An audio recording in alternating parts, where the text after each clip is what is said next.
പശ്ചിമ ബംഗാൾ നിയമസഭാ തെരഞ്ഞെടുപ്പിന് ദിവസങ്ങൾ മാത്രം ബാക്കി നിൽക്കെ വോട്ടർമാരോട് നേരിട്ട് അഭ്യർത്ഥനയുമായി പ്രധാനമന്ത്രി നരേന്ദ്രമോദി.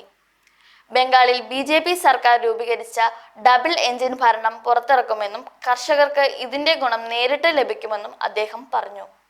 തൃണമൂൽ കോൺഗ്രസിന്റെ ഇടനിലക്കാരെ ബംഗാളിലെ മാർക്കറ്റുകളിൽ നിന്ന് പുറത്താക്കുമെന്നും അതുവഴി കർഷകർക്ക് അവരുടെ ഉൽപ്പന്നങ്ങളുടെ ന്യായവില ലഭിക്കുമെന്നും അദ്ദേഹം ഉറപ്പു നൽകി.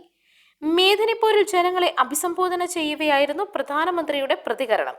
ബി.ജെ.പി. മുഖ്യമന്ത്രി വന്നാൽ വികസനവും സുരക്ഷയും ഉറപ്പാക്കുമെന്നും നിലവിലെ ഭരണത്തിന്റെ വീഴ്ചകൾക്ക് മറുപടി പറയിക്കുമെന്നും മോദി വ്യക്തമാക്കി.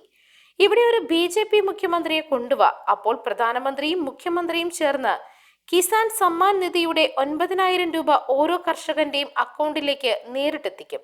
കർഷകർക്ക് ന്യായവില കിട്ടാൻ തൃണമൂലിന്റെ ഇടനിലക്കാരെ ബംഗാളിലെ മാർക്കറ്റുകളിൽ നിന്ന് പുറത്താക്കും. ഇത് മോദിയുടെ ഗ്യാരണ്ടിയാണെന്നും അദ്ദേഹം പറഞ്ഞു. News desk Magnavision.